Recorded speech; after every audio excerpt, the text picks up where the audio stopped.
Listo. Entonces, pues, realmente la inteligencia artificial, como ustedes pueden ver, pues si saben, todos estamos inmersos en esto, ya ha transformado pues una gran cantidad de cosas en nuestra vida, en todos los aspectos. Y por supuesto que la práctica médica, la atención sanitaria, es uno de los puntos muy importantes donde la inteligencia artificial pues, está revolucionando la forma de hacer las cosas. Fíjense cómo es que el año pasado hubo unos premios Nobel que fueron potenciados por la inteligencia artificial.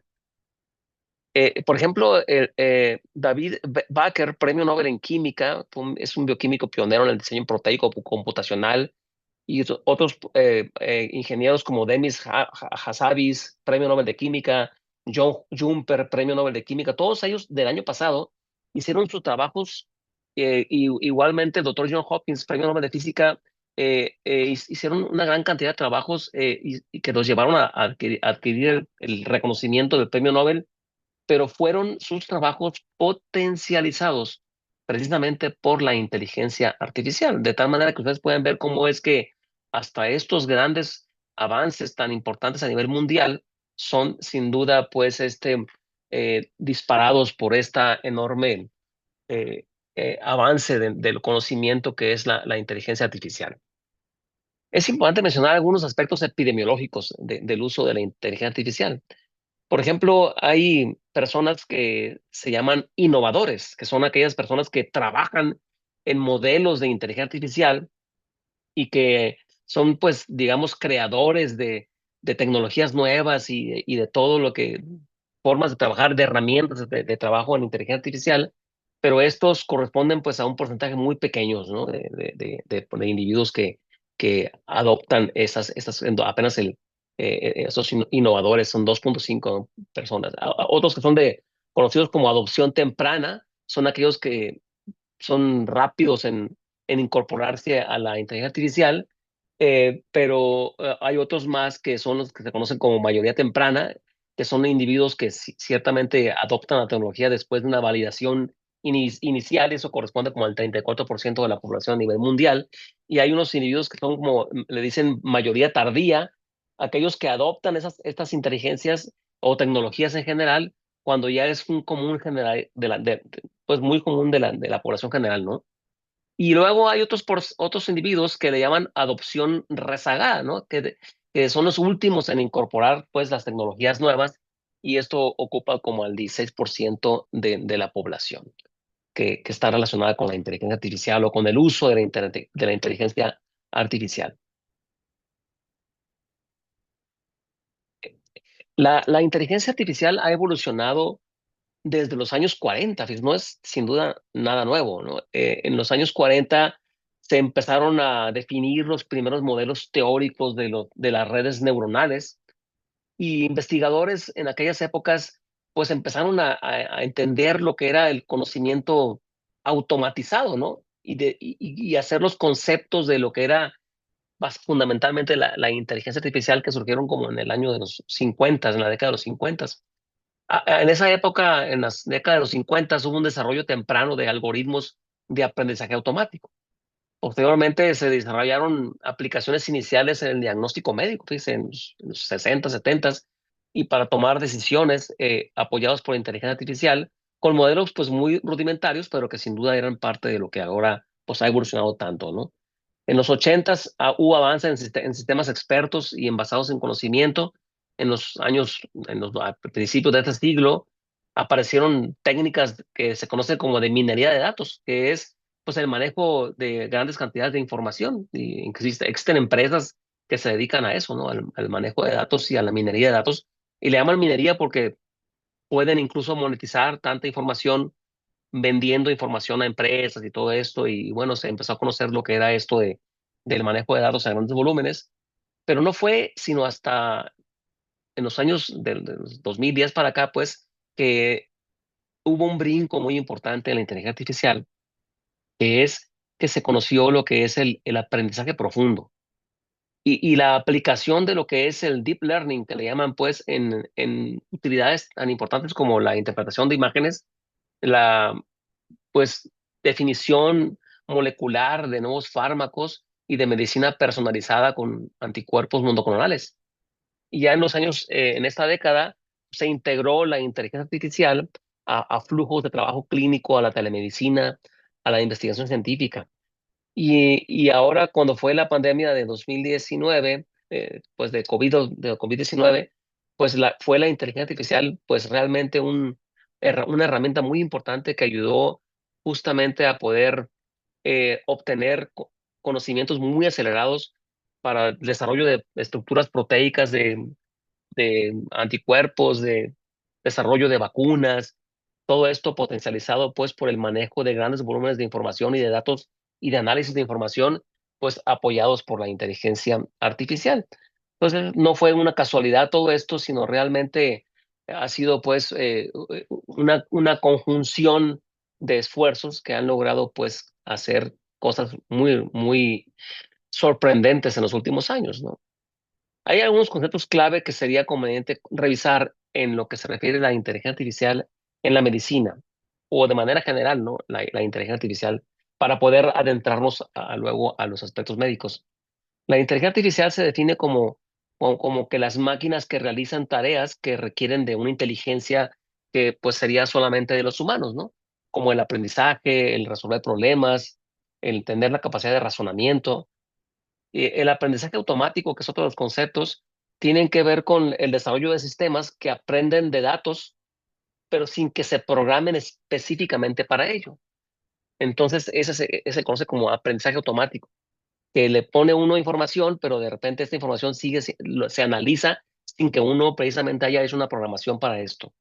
Y después viene el aprendizaje profundo, que tiene que ver con el desarrollo de capas neuronales de inteligencia artificial en múltiples capas, que vamos a ver adelante qué es eso, pero permite que esas mismas redes neuronales se retroalimentan a sí mismas y logran entender patrones y comportamientos profundos de información y dar pues lugar a incluso la inteligencia que le llaman generativa, que es generar información, generar imágenes, generar razonamiento y manejo de lenguaje en grandes cantidades de volúmenes, que es el LLM, que puede tener la capacidad de analizar una enorme cantidad de información y de generar incluso una conversación y un texto como si estuviéramos platicando con una persona. Entonces, eso surge precisamente de las redes neuronales de aprendizaje profundo. El otro concepto es el Big Data, ¿no? Que es el análisis de una enorme cantidad de información que se encuentra en todo el mundo en la red de Internet, que corresponde a petabytes de información, ¿no? Que un zettabyte son millones de gigabytes.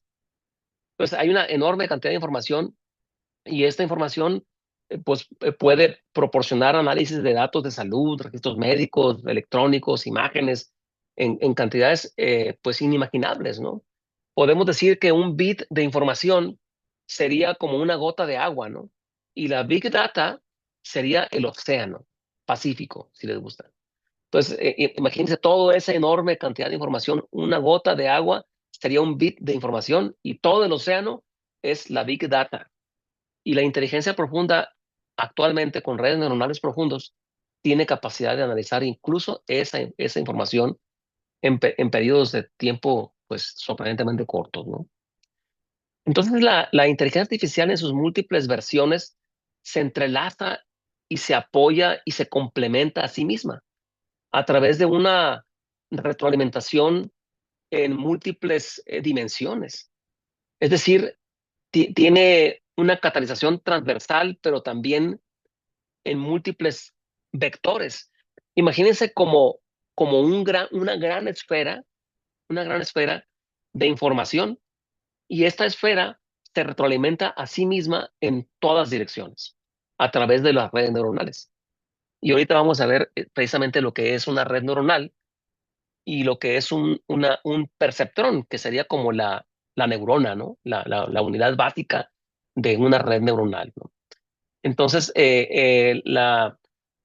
lo que se conoce actualmente como las versiones de la inteligencia artificial, pues son estas, ¿no? El aprendizaje profundo, el procesamiento natural del lenguaje, de grande información, que son los grandes modelos de lenguaje, que son LLM, Large Language Models, que significa grandes modelos de lenguaje, que procesan información a partir de una cantidad vastísima de información y se procesa esta información y tiene la capacidad de establecerse una conversación, ¿no?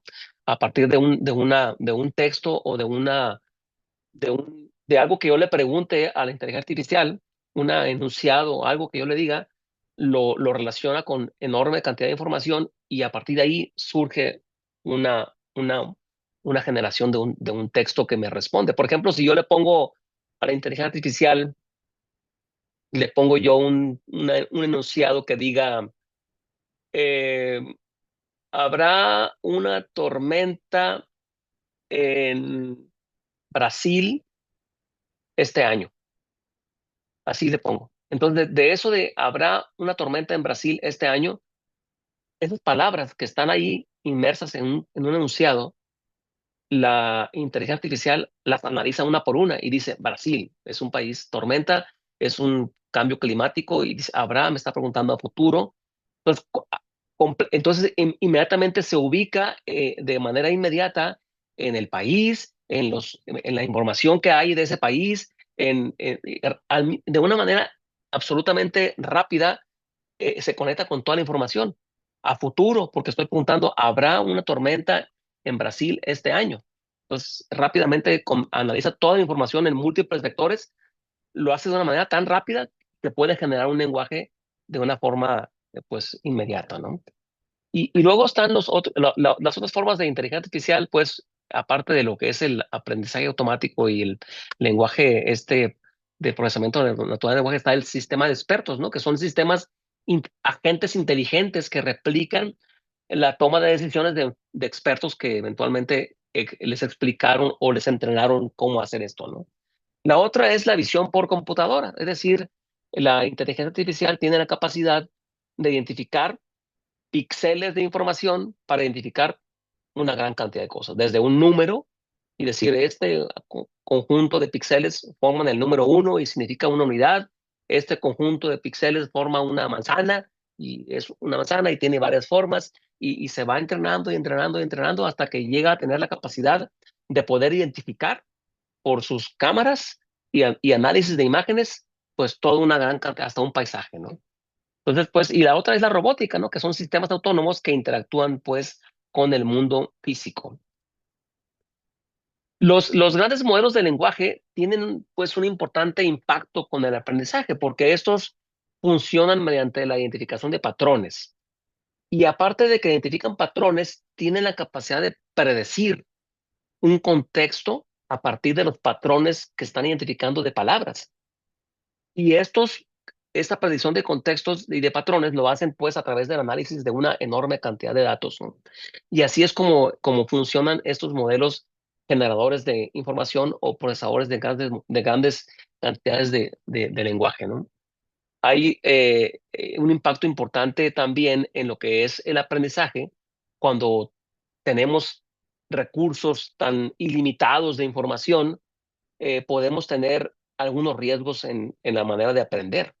Porque ciertamente ahora no, nuestros mecanismos de aprendizaje como humanos, pues ya no son como antes, ¿no? Antes me pedían a mí como residente, oye, revísate tal tema, ¿no? Y tenía que ir a la biblioteca, buscar la revista, si no estaba prestada o si sí estaba, que me la prestaran, que la sacara copias y se tardaba un tiempo grande en poder procesar información, ¿no? Ahora hay una enorme, tan vasta cantidad de información que llega a ser pues así como se ve la fotografía del dibujo de ahí del medio, ¿no? Llega a ser abrumadora esta enorme cantidad de información y la velocidad tan sorprendente con la que llega, que cuando queremos analizar tantísima información, no sabemos ni por dónde empezar, ¿no?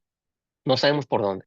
Entonces, por esa razón es que en la actualidad existen herramientas que le llaman plugins, que son como extensiones de la misma inteligencia artificial o de los modelos de inteligencia artificial que tienen unos funciones adicionales de extensión para poder procesar información. Y entonces yo puedo ahora utilizar la inteligencia artificial para que me ayude a discernir tanta información. O sea, yo puedo agarrar, por ejemplo, 10 artículos, los meto en un procesador de estos y le pido que me haga un resumen de los 10 artículos. Es más, le puedo pedir que me haga un podcast. Le pongo 10 artículos de un tema o un artículo o lo que sea y le digo, hazme un podcast. Y salen ahí un hombre y una mujer platicando entre sí como una conversación natural y platican de los artículos que les pasé. Y de esta manera, por ejemplo, yo, cuando voy manejando rumbo al trabajo, pongo el podcast que preparé el día anterior o ese día en la mañana para que me platique sobre ese artículo o esos artículos que le puse ahí y yo pues ya, pues de alguna manera puedo irme adentrando al tema, ¿no? Y ya después tendré tiempo de revisarlos uno por uno, ¿no? De acuerdo con lo que el podcast me haya dicho, digo, me interesa leer más a profundidad lo que escuché de ese podcast sobre esos artículos, ¿eh? Eso nada más. Entonces ahorita tenemos que utilizar todas esas herramientas para poder realmente enfrentarnos a esta enorme cantidad de información y poderla procesar de una forma que pues sea factible. Entonces, esto, pues, sin duda que puede impactar, pues, en el aprendizaje. Puede afectar las habilidades tradicionales que tenemos para adquirir información y compartir el conocimiento, y proporcionar respuestas, pues, que pudieran ser instantáneas, ¿no? Entonces, pues, ustedes saben que, los muchachos que están estudiando en la escuela de medicina tienen tanta información y la procesan tan rápido con sus computadoras, que así de rápido como lo procesan, así de rápido se les olvidan, ¿verdad? Como fue tan rápido el proceso de generar la información en una presentación por Canvas, pues entonces, porque ellos ya no usan PowerPoint, usan Canvas, ¿no? Entonces, o usan Gamma para poder hacer sus diapositivas, ¿no? Que es inteligencia artificial. Entonces ellos, pues, en realidad, yo les digo a los muchachos en las facultades de medicina, cuando dan una clase, esencialmente era lo que hacemos nosotros, ¿no? Dar clases, preparamos temas, lo hacíamos por equipos de 4 o de 5 y en cada equipo procuramos tener a uno que dibujara bien, a uno que pudiera hacer buenos resúmenes, a uno que hablara muy bien y pásame a la siguiente diapositiva, era quita la cartulina del pizarrón y pega la siguiente, ¿no?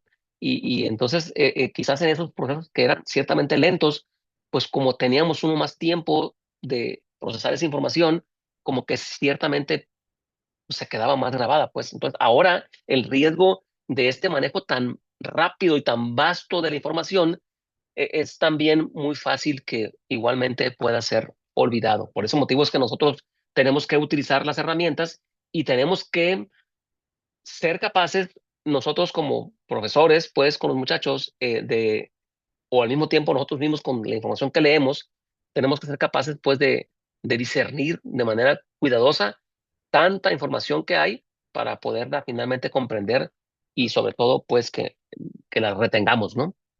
¿Qué es una red neuronal? En inteligencia artificial, pues se inspira biológicamente, ¿no? Esto es una red neuronal. Las redes neuronales artificiales están inspiradas en el funcionamiento del cerebro, imitando las conexiones de las neuronas. Y curiosamente, el mismo entendimiento de la inteligencia artificial y del funcionamiento de las redes neuronales ha permitido a los mismos neurólogos entender el propio funcionamiento del cerebro de una forma como de retroalimentación, ¿no? Decir, caray, si así es como funciona, entonces la inteligencia artificial, ahora entiendo cómo es que los mecanismos de pensamiento funcionan en nuestro cerebro y cómo es que las sinapsis tienen estas formas y que se transmiten información pues, por ciertamente estos neurotransmisores y todo esto, ¿no? Acá es energía, ¿no? Y son bits de información, ceros y unos, ¿no? Pero por ahí es muy similar todo esto, ¿no? Entonces, estas redes neuronales se estructuran en capas, se organizan en capas que están interconectadas con entradas de información y con salidas de información. Hay entradas que le llaman entradas ocultas que procesan la información de manera jerárquica y se van retroalimentando. Y esta información, pues, que se procesa en las redes neuronales, aprende patrones que son complejos a partir de ejemplos de tareas que eventualmente se les van enseñando, ¿no? Pero esto lo vamos a ver ahorita más claro aquí en la siguiente diapositiva, ¿no? Miren, esta es una estructura básica por capas con información de entrada y salida de las redes neuronales y tiene esos componentes que son las entradas de información que tienen diferentes valores o pesos la entrada de información. Y estos valores o pesos que entran un perceptrón, que es esto que les voy a mostrar aquí, es que el perceptrón está más adelante, pero es como que un pequeño programa de una información básica, en la cual entra información y se analiza y cada información que entra tiene un valor de importancia. Por ejemplo, esos se llaman pesos, son valores numéricos que se le proporcionan a una información que le llega a ese perceptrón, que es la información que va a ser analizada por cada unidad. Esos pesos se ajustan cuando se va entrenando la red neuronal y entonces es que la red neuronal ese perceptrón da una información en base a la información que se le cargó. Miren, por ejemplo, de manera muy sencilla, yo puedo tener un perceptrón que diga exclusivamente cómo analizo y digo sí o no para el diagnóstico de neumonía.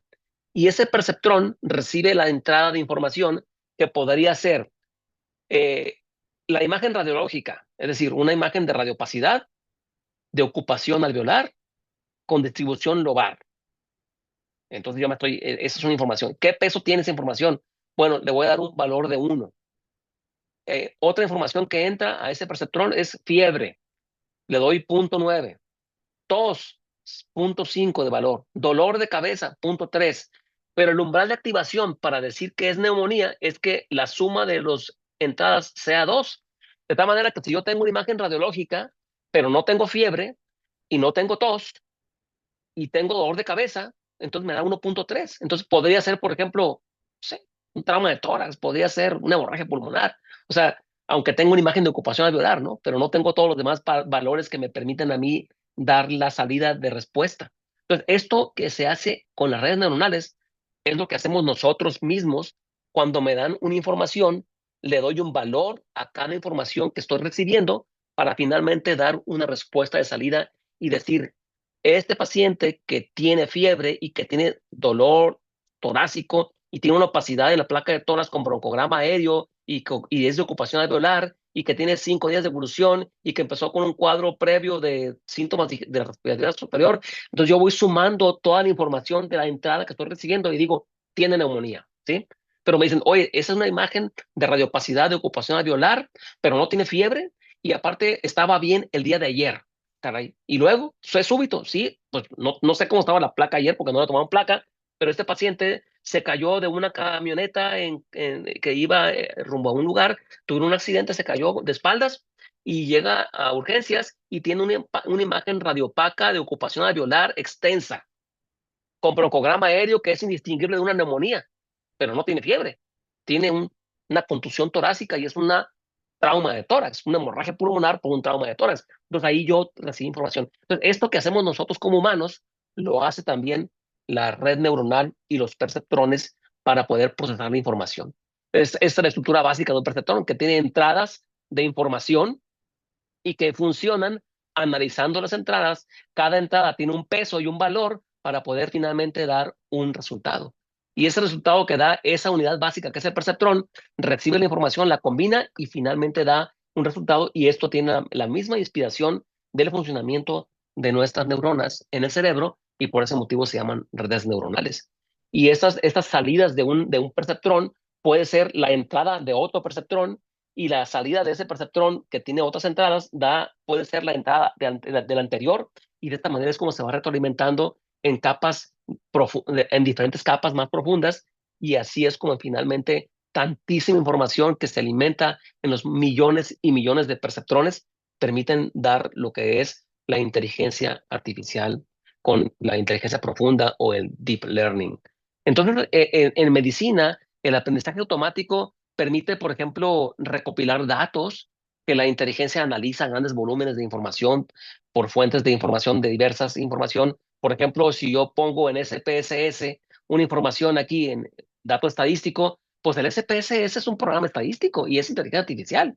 Hace cálculos estadísticos y matemáticos que dependen de que yo le dé información y es un aprendizaje automático finalmente. Pero después sucede que esos aprendizajes pueden tener la capacidad de identificar patrones y esta identificación de patrones permite establecer finalmente una predicción diagnóstica. Y eso mismo es lo que hacemos nosotros como medicina, ¿no? Como médicos, ¿no? Si a mí me dicen como médico, oye, es un paciente que llega a urgencias, es un niño que tiene 1 mes de nacido, es un varoncito, el primer bebé de esta pareja joven, y este niño comenzó a las 3 semanas de vida con vómitos. Los vómitos han sido cada vez mayores, le dieron tratamiento con algunos medicamentos que metoclopramida y le pusieron ahí tratamiento para los vómitos, pero no ha mejorado y ahorita está deshidratado y tiene una gasometría con una alcalosis metabólica.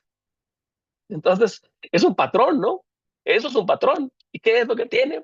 Pues tiene una hipertrofia de píloro, ¿no? Entonces, nosotros como médicos identificamos patrones y en esos patrones como lo hacemos nosotros, pues es lo mismo que hace la inteligencia artificial, pero la enorme diferencia con la IA es que tiene una enorme, vastísima e inimaginable cantidad de información.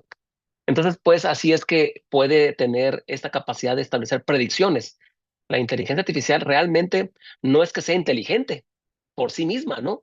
Sí, es una matriz de información en un programa computacional que se autorretroalimenta y que identifica patrones de una vasta cantidad de información y puede finalmente tener la capacidad de generar automáticamente texto a partir de la identificación de patrones. Así como, por ejemplo, si ahí me ponen un renglón de un enunciado y me ponen la mitad de las palabras, solamente la mitad de las palabras, de las letras, la mitad, yo puedo, por ver cómo están las figuras de las letras, más o menos saber qué dice el enunciado, aunque no esté viendo la palabra completa o la letra completa, ¿no? Entonces, la inteligencia artificial, cuando le decimos un enunciado, ese enunciado lo identifica como un patrón de múltiples posibilidades que hay. Y entonces dice, descarta este, descarta lo otro y dice, me está diciendo esto. Entonces yo le voy a responder esto. Pero no es más que eso mismo, que es la misma forma en que uno puede comunicarse pues con las personas a través de la misma identificación de patrones. ¿Qué es el chat GPT? El chat GPT, ¿no? El chat GPT. Esto pues, realmente representa la capacidad de un sistema para mantener una conversación, como todos sabemos, natural y interactuar con los usuarios. ¿Qué significa esto? ¿No? Estas siglas GPT significa que es un transformador generativo. O sea, es un generador transformador de información, por supuesto, que fue preentrenado. Este es un programa, pues es un modelo de inteligencia artificial al cual se le dio una cantidad muy grandísima de información, pero participaron desde el 2000 más o menos 17, 18, se empezó a generar la información para poder alimentar la información de ChatGPT y luego en el 2020 ya existía el ChatGPT, pero no salía todavía, sino hasta el 2022 fue cuando se conoció en el mundo el ChatGPT y en un tiempo impresionantemente rápido que fueron unos meses, hubo millones y millones de usuarios que ya tenían el ChatGPT. A diferencia, por ejemplo, de Netflix, por ejemplo, que tardó algunos años en tener 1 millón de usuarios. Igualmente otros modelos de amplio uso, ¿no? Tuvieron pues, tiempos largos para poder juntar 1 millón de usuarios. Y el ChatGPT lo hizo en horas, ¿verdad? En un día, dos, ya tenía miles de millones de usuarios precisamente por esa enorme capacidad que tiene. Y luego pues significa generador porque crea contenido nuevo y original, es preentrenado y es transformador porque emplea una arquitectura pues que es reciente de tecnología para poder hacer este procesamiento de lenguaje natural, ¿no? Entonces, eso es lo que hace el ChatGPT.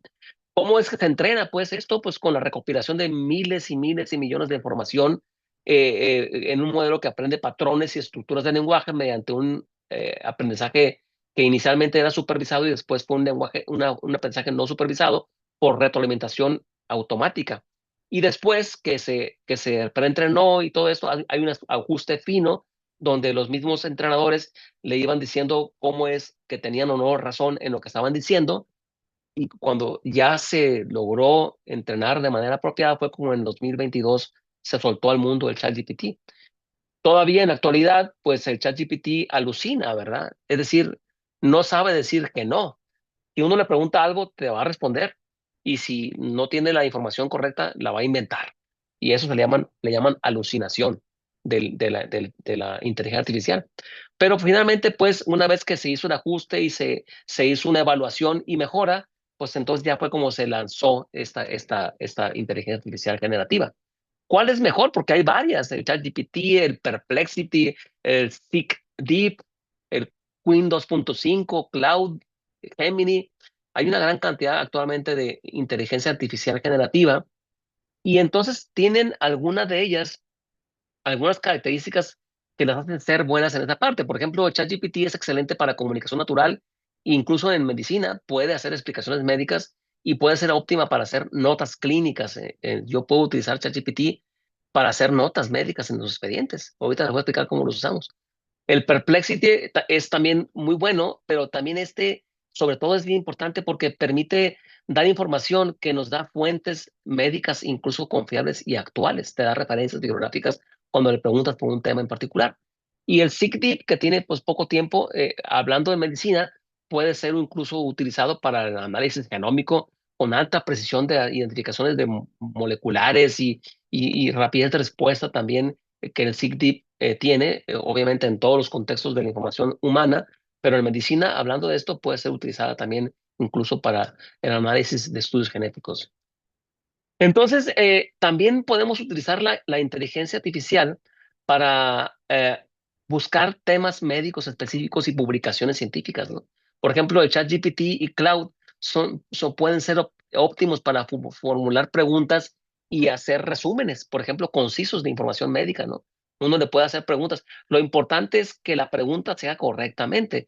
Eso se llama prompt. El prompt tiene que ser hecho bien. Si no le hago una buena pregunta o un buen prompt, entonces la información que me va a dar puede no estar de ninguna forma correcta o puede ser muy alucinada, ¿no? Ahorita vamos a ver cómo hacer buenos prompts. Y Perplexity es buena en búsqueda en tiempo real porque da citas directas de publicaciones y particularmente de PubMed y de otras bases de datos datos médicos actualizados. Esta es una ventaja buena que tiene Perplexity. Por otro lado, DeepSeek y Gemini tienen un buen análisis de lectura médica con capacidad de procesar textos y de imágenes médicas de manera incluso simultánea. Y este otro que también es bastante nuevo, que se llama Queen 2.5, tiene una potencialidad en la búsqueda y traducción de literatura médica, que tiene una ventaja de que lo hacen en más de 100 idiomas y eso es bueno.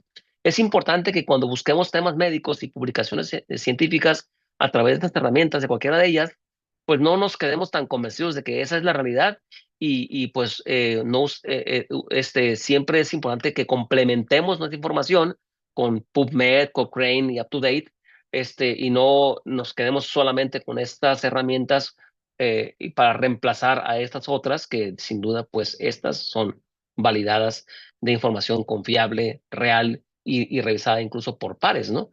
Entonces la inteligencia artificial pues no hace esas cosas, ¿no?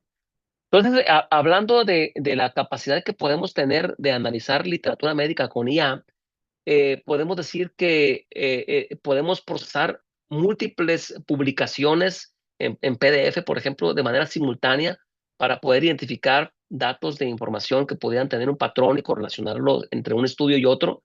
Me permite extraer datos de manera muy rápida para sacar conclusiones de informaciones médicas y de artículos y también incluso para hacer validaciones estadísticas.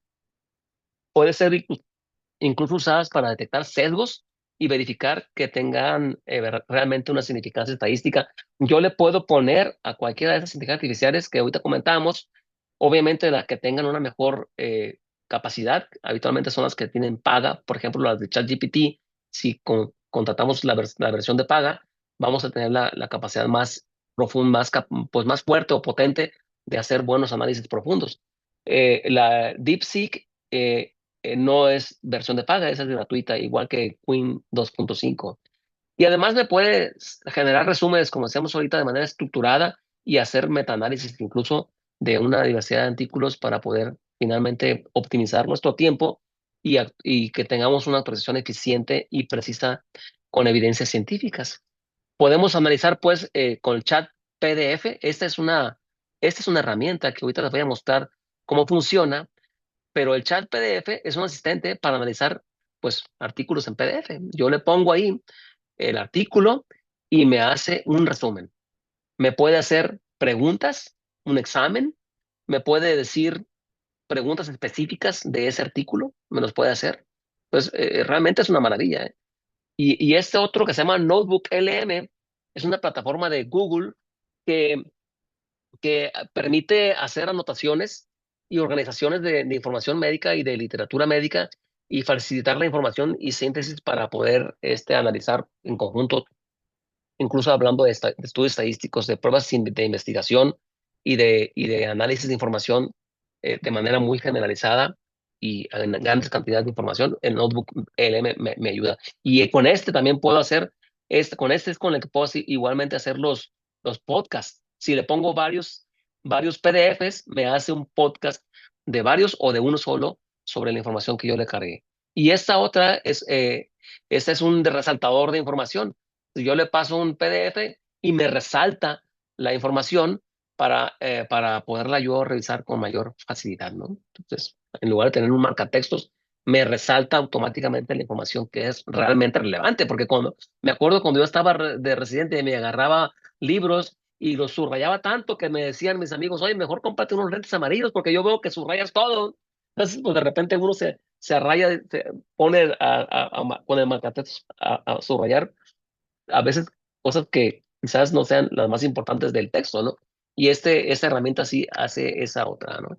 Este otro, Fireflies, es un plugin, le llaman, igual que los otros son plugins, que son como esos extensiones de información para procesar los diferentes herramientas de inteligencia artificial que nos permiten eh, transcribir y analizar conversaciones médicas. Por ejemplo, este Firefly hay una versión, digo, esta versión de Firefly, yo le puedo poner, por ejemplo, el link que me pasó el doctor Elogio para este Zoom, lo puedo pegar en el Firefly, escucha todo lo que se está diciendo aquí y al final me entrega un resumen escrito donde se menciona qué fue lo que se habló durante la conferencia. Y eso se puede usar tanto para sesiones por Zoom, por ejemplo, por otras plataformas de reuniones virtuales. Le pega uno nomás el link y el Firefly hace un resumen al final que yo puedo utilizarlo como un reporte, como un informe. Me puede hacer una grabación de voz de lo que se hizo, de lo que se dijo en toda la reunión. Me hace un informe de lo que dijo cada persona, cada pregunta. Es una cosa maravillosa. Este que se llama Firefly, que es el tomador de notas. Y también este Firefly se puede utilizar incluso para la consulta. Yo puedo activar ese Firefly en mi computadora y puedo hacer una consulta en mi consultorio, hablar con el paciente y al final me hace una nota médica de la consulta. Ahorita les voy a decir cómo es que eso se puede usar sin entrar a Firefly, sino en otra aplicación que tenemos. Entonces, los plugins son esas cosas, ¿no? Que son extensiones o complementos que amplían capacidades de los modelos que actualmente hay de inteligencia artificial para poder hacer diagnósticos, para revisar literatura médica, para analizar imágenes, para gestión de información clínica. Entonces, estos plugins aumentan significativamente la utilidad de una herramienta de inteligencia artificial en el entorno clínico y que yo puedo finalmente aplicarlo directamente a funciones específicas, como por ejemplo revisiones de literatura médica, revisiones diagnósticas, imágenes a través de estos plugins que le llaman. Mónica, por ejemplo, es un plugin. Es un plugin que está en Google Chrome. Es este que está aquí así, mire, si lo pueden ver, este que está aquí así, es Mónica, que lo tengo yo en mi computadora. Y esta Mónica lo que hace es que es un asistente de navegación.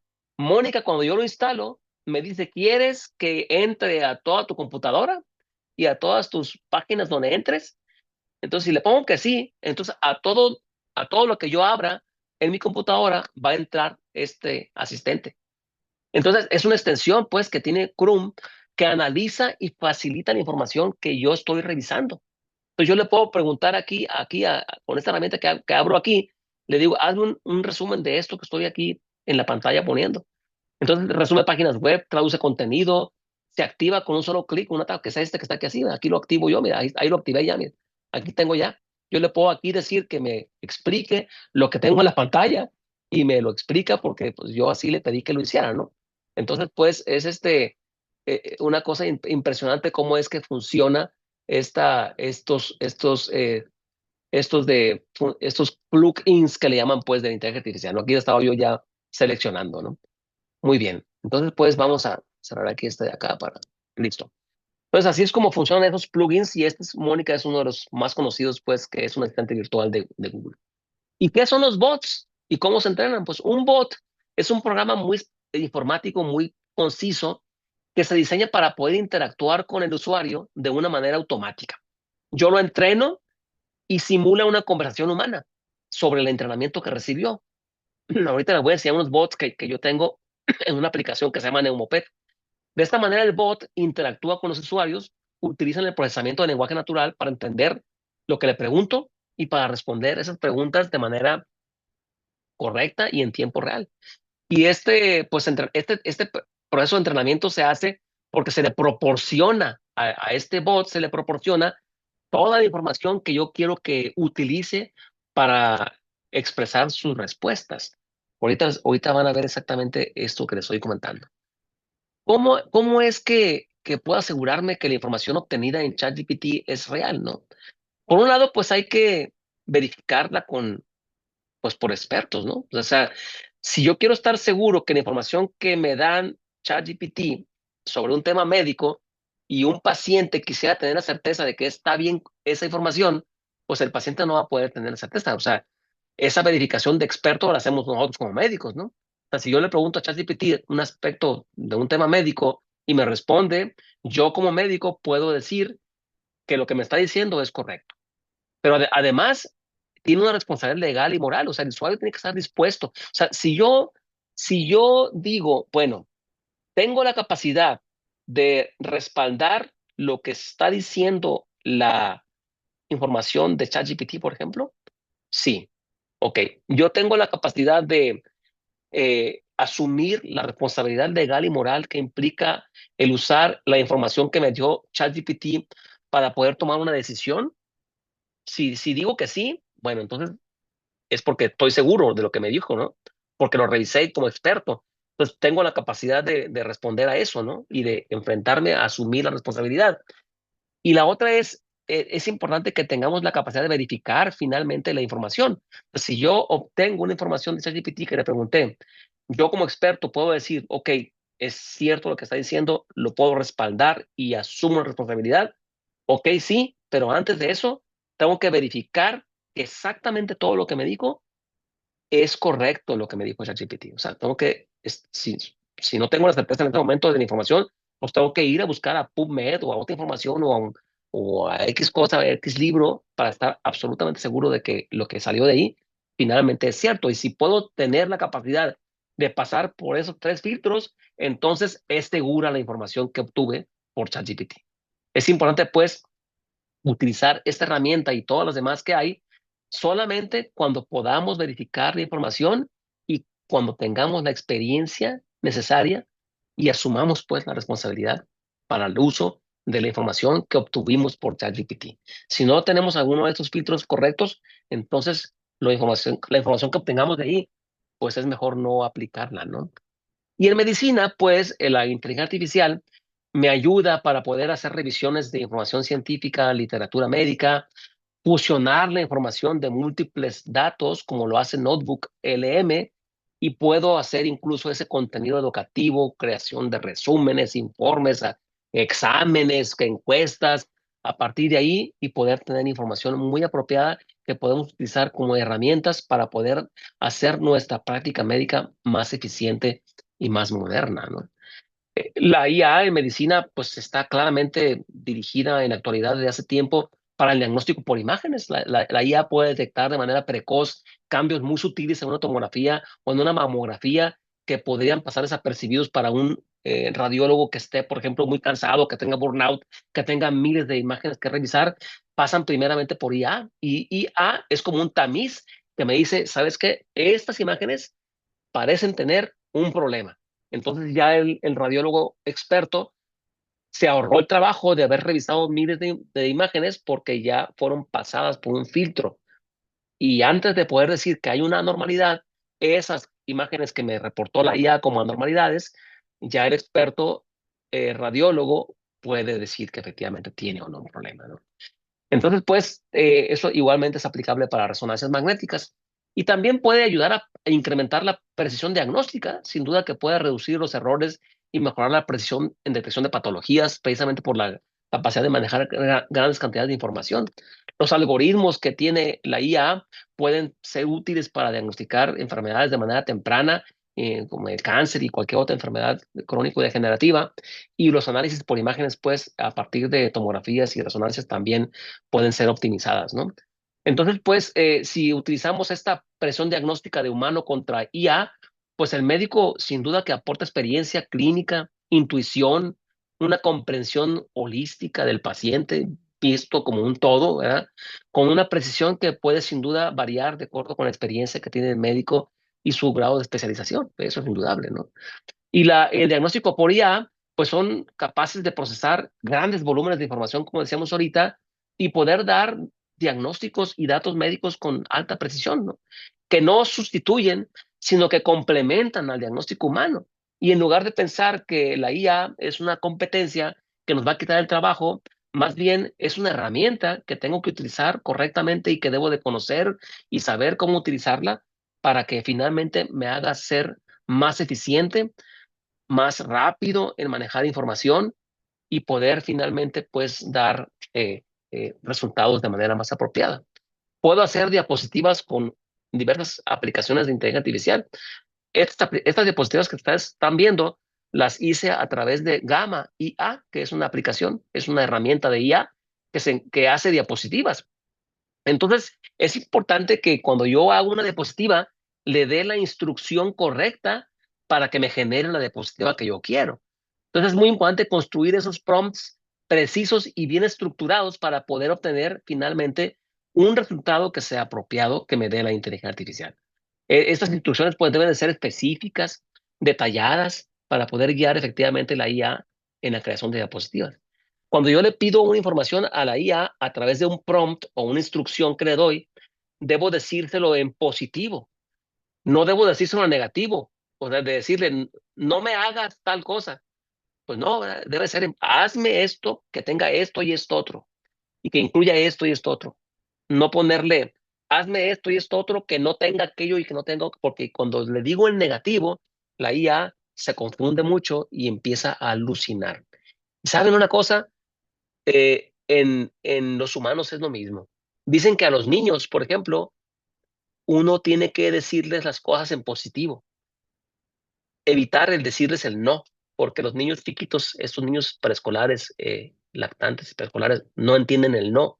Pues si uno les dice, no hagas esto, entonces que él no comprende cómo es eso de que no haga esto. Es mejor decirle, haz esto y hazlo de esta manera, ¿sí? Para que no digamos el no. Igualmente pasa con la inteligencia artificial para poder evitar esas alucinaciones que me pudiera dar como respuesta. Para evitar eso, entonces se pide explícitamente que no busquen internet, por ejemplo. Si yo tengo un bot al que alimenté con información, con PDFs y con libros, le tengo que preguntar al bot una información clínica y que la obtenga de la información precargada que tiene en su entrenamiento y que no busque en internet, que busque solamente en información precargada o en PubMed, por ejemplo, o artículos científicos, que no se vaya a la red, porque si no, es posible que me pueda dar datos incorrectos, ¿sí? Entonces, por ejemplo, mire, un prompt correcto para una imagen. Retrato fotorrealista de un médico profesional con bata blanca, iluminación de estudio fondo limpio, incluye detalles específicos sobre estilo, iluminación y contexto. Y me dibuja este médico. Y si le digo yo nada más, haz una imagen de un doctor, entonces, como no le pongo detalles específicos, entonces probablemente me haga un dibujo, pues como lo quiera hacer, ¿no? Sin que le haya dicho exactamente las características, ¿no? Entonces, lo que se conoce como alucinación en ChatGPT y en otras herramientas de IA, este modelo, pues, se dice sí cuando, cuando genera información incorrecta, ¿no? Está alucinando, dice. Esto tiene que ver porque pueda tener sesgo en la información porque se entrenó con fuentes que pueden contener información incorrecta o porque faltó contexto para preguntarle, ¿no? O sea, que no le di suficiente información en el prompt para que me pudiera interpretar lo que yo le quiero preguntar y entonces la información que me da va a ser una información alucinada, ¿no? Entonces, por ejemplo, miren, la pregunta por ejemplo, el usuario pregunta sobre María Fernández, física cuántica española, ¿sí? Entonces, si pregunto así, el chat procesa la información sin encontrar datos reales, ¿no? Pero finalmente, yo le digo, ¿quién es María Fernández, una física cuántica española? Así no le pregunté. Y procesa esto sin tener información, pero me dice que ese es campeona de torsión cuántica y que descubrió un tal cosa en el 98, ¿no?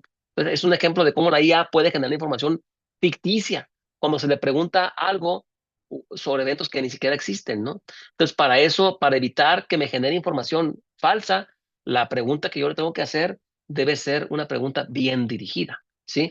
¿Cómo le hago para minimizar estas alucinaciones? Bueno, por un lado verifico la información, siempre que la información sea importante y que la contraste con fuentes confiables, ¿no? Y pedirle sobre todo aclaraciones, preguntar por fuentes o dónde sacó la información para poderme dar una respuesta y especificar el contexto, ¿no? Proveer más detalles y que sean más precisos para que la pregunta pues sea más adecuada en su respuesta, ¿sí? Entonces, pues, acá, por ejemplo, yo le puedo decir, busca estudios clínicos controlados sobre el tratamiento de neumonía en pediatría, publicados en los últimos 5 años en revistas indexadas, ¿sí? Entonces, este me está especificando el tipo de estudio, un estudio controlado sobre el tratamiento de neumonía en pediatría, publicado de qué periodo y qué calidad de fuente le estoy pidiendo que busque. Ese es un prompt correcto. Y un prompt incorrecto es decirle, dame información sobre neumonía. Esto está demasiado general. No especifica ninguna fuente de dónde va a buscar y no hay un parámetro de tiempo ni de calidad de estudios. Por tanto, la información que me va a dar pues va a ser una revoltura de información que puede incluso ser inventada por la misma IA y alucinada, ¿no? Entonces, pues, también se puede usar la IA para hacer estudios de investigación y análisis estadísticos. Esto me permite procesar información dada de manera apropiada. Yo le puedo pasar a la IA una, un Excel, por ejemplo, pero el Excel de mis variables deben estar codificadas de manera correcta. Si no codifico adecuadamente el Excel, entonces la IA no me va a dar una información estadística adecuada. También lo tengo que hacer, por ejemplo, si utilizo EpiInfo, si utilizo SPSS, los programas estadísticos, pues si yo le pongo una base de datos en Excel a, una, a un programa estadístico de SPSS o de EpiInfo y no codifico adecuadamente las variables, no, simplemente no corre el programa. No corre, no corre, no me da los datos, ¿sí? Entonces, en el caso de la IA, si yo quiero tener datos confiables, tengo que alimentarlo con una base de datos bien codificada y bien clasificada las variables. Y yo puedo incluso pedirle a la IA que me ayude a hacer eso y decirle, quiero hacer un estudio de investigación que tenga que le puedo dar una idea. Y le dice, dime cuál podría ser la pregunta de investigación más apropiada y me dice, la inteligencia artificial me dice, tu pregunta de investigación puede ser esta y esta y esta, y cuáles pueden ser los objetivos, estos, cuáles pueden ser las variables, ¿cómo se dice? Las variables que se utilizan en este protocolo de investigación, ¿no? ¿Cuáles pueden ser mi variable dependiente y mi variable independiente?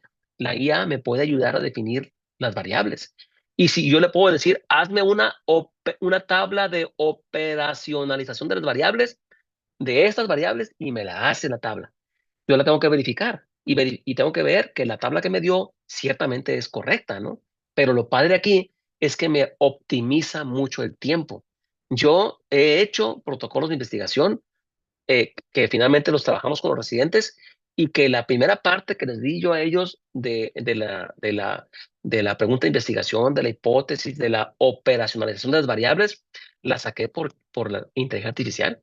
¿Por qué? Pues porque lo hace más rápido, pero no se la pasé así nomás, de que lo que me dio la IA se las pasé, sino que la revisé, la analicé, la cambié, le volví a escribir otra vez, le pedí a la IA que quitara tal y cual cosa y pusiera tal otra, que sacara referencias. Pues lo utiliza uno realmente como un asistente, ¿no? Como un asistente inteligente que haga lo que yo quiero que haga. Y podemos incluso hacer análisis estadísticos avanzados guiados por la misma inteligencia artificial para poder validar hipótesis y poder tener resultados de investigación en protocolos diversos, ¿no? Entonces, pues, podemos hacer visualización de datos, modelos predictivos, análisis comparativos, estudios de regresión logística. Todo esto lo podemos hacer mapas de calor, perdón, patrones historiales clínicos en epidemiología, modelos predictivos para definir, de acuerdo con mucha información que le doy, qué probabilidades hay de que haya una pandemia, una epidemia en diferentes lugares, de acuerdo con la información que se le proporciona de manera global. Y podemos hacer análisis comparativos de informaciones con pruebas estadísticas para hacer estos estudios de regresión para poder finalmente hacer resultados apropiados, ¿no?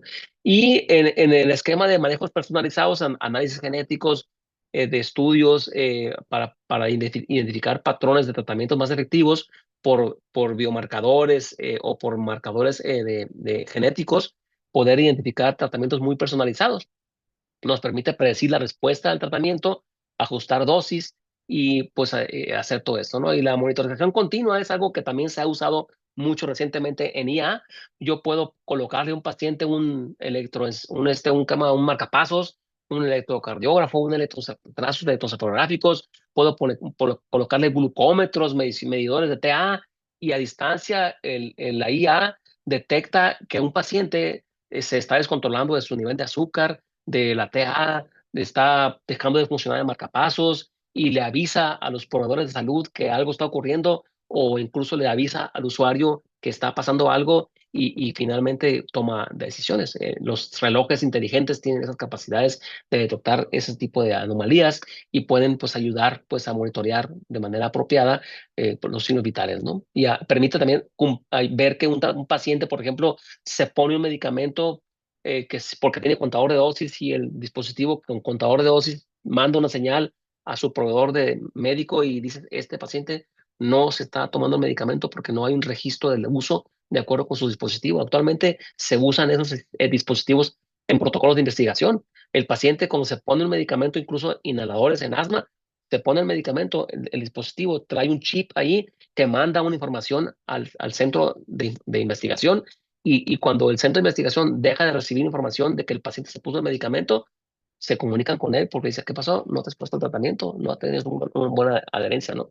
Y poder hacer alertas tempranas, identificar, pues, alteraciones con los pacientes, aunque sean sutiles, permitir notificar a sus médicos, ¿no? Lo que está ocurriendo. Y por otro lado, pues es importante mencionar que la inteligencia artificial pues tiene sin duda desafíos éticos y de privacidad de datos, de protección de datos y de responsabilidad sobre quién es el responsable cuando la información obtenida por IA resulta en un problema, en un error, de quién es la responsabilidad. Pues de la IA no, ¿verdad? Nosotros decíamos ahorita que para poder emitir una acción derivada de la información de la inteligencia artificial es porque pasamos por los filtros de seguridad, que soy experto para poder definir qué es correcto y que asumo la responsabilidad y que aparte verifiqué que lo que salió es correcto. Entonces, si yo doy una respuesta o una recomendación que obtuve por IA, yo soy quien debo de asumir la responsabilidad sobre eso mismo, ¿no? La otra cosa es que pueden haber sesgos algorítmicos. Si la IA saca conclusiones de información precargada que no es correcta, entonces los resultados igualmente van a tener sesgos. Entonces esa parte es importante, ¿no? En el futuro que hay en ese contexto, pues está enfocado en la cirugía robótica, en el descubrimiento de nuevos fármacos, en la atención preventiva, predicción de respuesta a medicamentos, predicción de enfermedades a grandes escalas. Este es el impacto futuro que tiene la inteligencia artificial y por supuesto que también lo tiene en en nuestro desempeño diario en la práctica médica. Y en las últimas diapositivas quiero nomás mostrarles a ustedes esta aplicación que tenemos está disponible en App Store y en Play Store, se llama Neumoped. Esta ayuda a manejar el expediente electrónico, ayuda a información, a hacer tareas repetitivas como escribir notas en los expedientes de una manera precisa, ¿no? Está disponible, aquí está en App Store y en Play Store. Se llama Neumoped.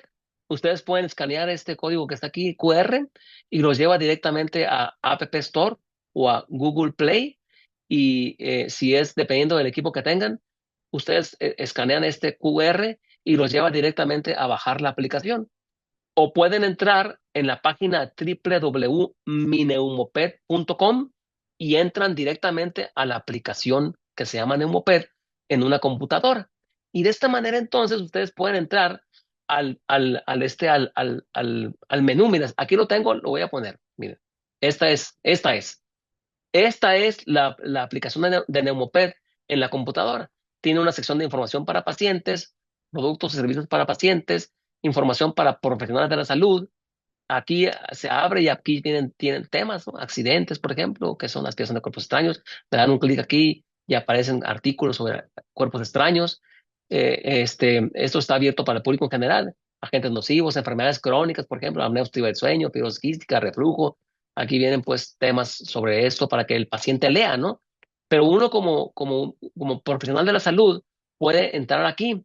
Para poder entrar aquí hay que registrarse. Aquí donde dice registro, acá registro para profesionales de la salud, le ponen regístrate aquí, registrarme aquí, y luego entran a una parte, en la parte alta dice regístrate aquí, ¿sí? Y entonces se registran, aquí está, regístrate dando clic aquí y ya ustedes se pueden registrar, ponen sus datos, su usuario y su password, y después nada más se les valida y ustedes ya con su usuario y password entran la primera vez que entran y ya de ahí para allá pues lo guardan y ya no tienen que poner otra vez, ¿no? Y una vez que tengan hecho eso y se les valide su password y usuario, pueden entrar aquí, miren. Y aquí hay enfermedades respiratorias, enfermedades de hay por ejemplo, temas, pues broncoscopía, por ejemplo, y hay artículos sobre broncoscopía. También, por ejemplo, aquí está el de enfermedades crónicas, por ejemplo, asma, por ejemplo, aquí están las guías de asma, mira, la guía GEMA 5.4, la guía, la, este, la guía GINA, todas estas están aquí, ¿no? Y así, pues hay libros diferentes de displasia broncopulmonar. También hay una sección que dice libros, mira, aquí están libros. Aquí en libros están libros de pediatría, libros de neumología, de infecto, terapia intensiva, radiología, urgencias. Miren, aquí están libros de urgencias también. Entonces ustedes pueden entrar aquí y son libros, están cargados en PDF, ¿no? Entonces puede estar muy padre esto porque es una herramienta de información para pacientes, de información para profesionales de la salud. Hay un directorio de neumólogos en México y en Latinoamérica. Y esto es la inteligencia artificial. Aquí, Neumobot. Este es el bot. Ustedes lo abren aquí y le pueden preguntar cualquier cosa, le pueden preguntar aquí. Yo lo uso mucho para hacer notas médicas en el expediente del hospital. Sí, aquí está una consulta médica de seguimiento, por ejemplo. Aquí yo lo abrí para que me escuchara y hizo una consulta médica. Acá notas en el expediente, por ejemplo, aquí está. Sí, le puedo preguntar qué hago si se me atora un objeto en la garganta, me dice aquí qué hago. La maniobra de Heimlich, ¿no? Pues aquí están, esto lo pueden usar los pacientes para preguntarle cosas, pero también los médicos los podemos usar. Por ejemplo, aquí, ¿qué es? Defíneme el asma grave.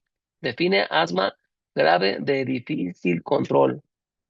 Le pregunto eso y ahí me va a dar la respuesta. Vamos para acá, para el final. Ahí está. El asma grave de difícil control se define como un tipo de asma que permanece sin control a pesar, pues me lo dice muy, muy someramente. Yo le puedo decir, explica los mecanismos moleculares de la cetoacidosis diabética, ¿sí? Por ejemplo, le puedo preguntar que me explique los mecanismos moleculares bueno, aquí me dice, no, no tengo exactamente esto. Entonces, bueno, entonces le puedo decir, bueno, le puedo preguntar con datos más específicos. Explica la fisiopatología de la cetoacidosis diabética. ¿Sí? Hay que tener una buena conexión a internet. Aquí va, mira. La cetoacidosis diabética es una complicación aguda y potencialmente grave. Ahí me está explicando lo que es esta cosa, ¿no? Entonces, pues aquí es una forma de explicar de cómo es que yo puedo utilizar esto por ejemplo, ¿cómo se llaman? Los notas médicas en el expediente electrónico, los copio y los pego. Este Nemoped IA es un acceso directo a ChatGPT. Aquí le puedo preguntar cualquier cosa, lo que sea, porque es ChatGPT. Y este de acá abajo solamente puede entrarse con usuario médico. Se llama Neumo Assist. Y este me permite, es un bot que está precargado con un formato de consulta, para la consulta. Por ejemplo, yo le pongo aquí, vamos a ver un paciente, le puse aquí yo, y me escuchó. Este es el formato de la consulta que tiene acá. Y entonces yo cada vez que aquí está, esto fue lo que escuchó durante la consulta. Yo cuando estuve con el paciente, abrí el micrófono y escuchó todo esto y me está, mira, aquí está. Estás escribiendo un paciente que tiene esas cosas. Vamos a ver los últimos que había el día de hoy, que es este, mira, acá está. Esa es la consulta de hoy, ¿sí? Y acá está la consulta, mira. Motivo de consulta, historia clínica, exploración física, entonces ya nomás lo hago, lo copio de aquí así, me voy a mi expediente electrónico y lo pego ahí, y listo, este es mi expediente electrónico, aquí llego y lo pego, y ya, ahí estuvo la consulta y listo. Por ejemplo, que este es un ejemplo ficticio que podemos hacer, que lo tenía aquí como para hacerlo, ¿no? Pero entonces, pues, así es como funciona esto del Neumoped IA. En la consulta me puede funcionar súper, súper bien, ¿no? Entonces, pues, esto es lo que les comentaba de la inteligencia artificial. Estos son acá está. Las preguntas, ¿no? Ejemplos, las preguntas clínicas al bot. Le pregunto a un niño que llegó así, qué es lo que tiene. La respuesta que me da el bot es esta. Hablando de que tiene una crisis asmática, por ejemplo. Le pregunto una pregunta clínica de un niño que tiene un datos de una otitis media. Entonces me dice, el paciente puede tener esta situación. Bueno, estos son ejemplos, pues, que los pegué aquí, pero ahorita mejor me fui acá a la aplicación directamente en la computadora, ¿no? Y acá, pues, igual las respuestas del bot, corrección de notas médicas, incluso yo le puedo hacer una nota médica y me la escribe correctamente de como yo se lo puse. Eso lo hace el Neumobot, lo hace eso. El Neumobot está precargado con libros de medicina, de infectología, de urgencias, libros de pediatría. El Nelson está ahí, el Redbook. Tiene muchos libros de medicina precargados ahí. Entonces, cuando yo le digo que me haga una nota médica sobre algo, se utiliza pues esa información, la que yo le estoy diciendo, para hacer una nota médica. Y si le pregunto algún dato clínico sobre una enfermedad, pues igual usa la información. Por ejemplo, este es un paciente con una neumonía y le digo yo, escribe una nota de evolución de esta paciente femenina que llegó así quejumbrosa, con fiebre, se hizo una placa de tórax y mostró un derrame pleural que está aquí así, con una distancia de 10 milímetros, se le hicimos un ultrasonido, aquí está. Entonces, escribe todo eso, ¿no? Quiero que pongas como análisis todo esto, ¿no? Entonces me hace la nota. Y acá está, aquí está la nota de evolución de la paciente que llegó, me pone por subjetivo, objetivo, análisis y plan. Acá está la nota de evolución que finalmente la pegué acá, después de lo que yo le dije que hiciera para el expediente electrónico, ¿no? Me puede pegar incluso exámenes de laboratorio, los copio yo del expediente electrónico y los pego en el bot y después me da finalmente la nota médica con los exámenes de laboratorio. Entonces está muy práctico ese bot que está inserto en la aplicación de Neumoped. Entonces, pues, en la práctica médica diaria podemos utilizar esta información para documentar estos datos, para poder tener, pues, esta optimización en tiempo para el registro clínico de los pacientes. Puedo usarlo para analizar información de imágenes y el apoyo, pues, en la consulta para tomar igualmente más decisiones más rápidas, ¿no? Entonces, pues, en la práctica clínica, la IA pues ofrece un gran potencial para poder mejorar la eficiencia y la precisión en la atención médica.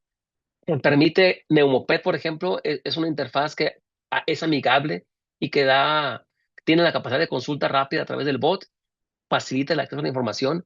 Fíjese algo, me voy a regresar un poquito aquí al Neumoped, porque les quiero enseñar algo de este bot. Miren, yo hoy, por ejemplo, una cosa que me pasa mucho con los informes médicos y con las notas, más bien en el expediente electrónico del Hospital Ángeles, donde trabajo, entré, por ejemplo, a hacer una broncoscopía y necesitaba yo saber cuál era el código CIE de una enfermedad, ¿no? Entonces yo le puedo preguntar, dime el código CIE de asma, por ejemplo, ¿sí? Código CIE de asma y el bot me da la información del código CIE. Si yo se lo pregunto, pues me da. El código CIE para asma es J45.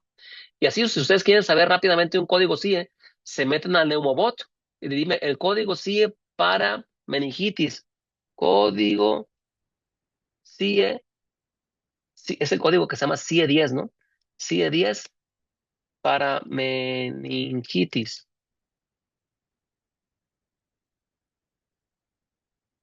Ahí está pensando. Dependiendo de la velocidad que tenga. Aquí también el código sí está. Mira, meningitis bacteriana es este. Neumocócica es este. Entonces les puede ayudar mucho realmente a encontrar rápidamente información, ¿no? Si yo quiero preguntar cualquier cosa aquí y este es el NeumoAssist, ¿eh? El NeumoAssist supuestamente nomás es para contestar un formato de consulta médica. Ese es el otro. El Neumobot es el que es azul. Este es el Assist. El que es el verde. El Neumobot es el azul este azul acá arriba. Pues ahí le pueden preguntar todas esas cosas y finalmente pues les puede ayudar a hacer más eficiente su trabajo diario, ¿no?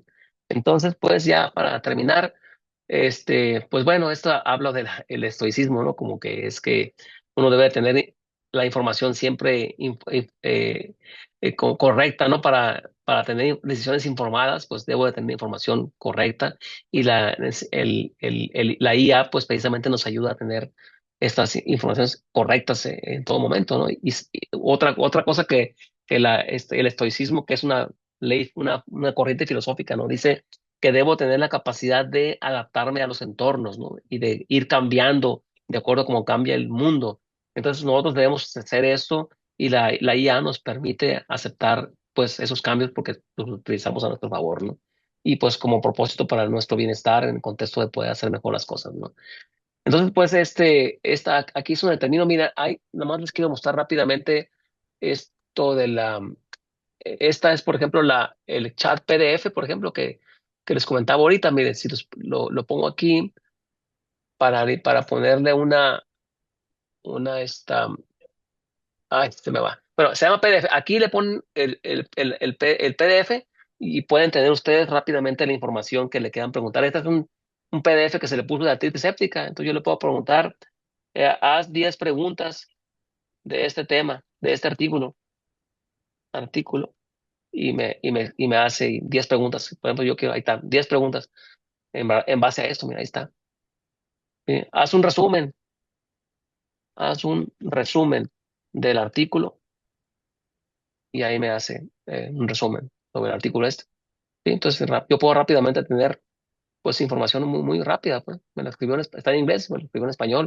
Pues acá está por acá otra de que tenía de por ejemplo, aquí yo le cargué, este es el LMM, que es de Google, y yo le cargué este artículo que está aquí así para que me hiciera un podcast. Y no sé si escucharon eso.